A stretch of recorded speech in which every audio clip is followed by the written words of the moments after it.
Hello everyone, welcome back to another episode of Technologyglance. Today in this video, I am going to guide you through how you can change language on Spotify. So let's get started. Firstly, open Spotify app in your device, then tap on your profile icon. Next, tap on settings and privacy. After that, tap on content and display. Next, you can see the option of app language. Tap on it. After that, tap on continue.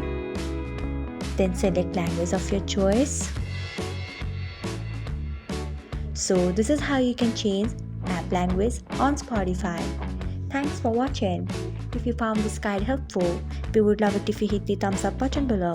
We upload great new tech tutorials like this one every day. So do not forget to subscribe to our channel and hit the bell icon so that you'll never miss another update.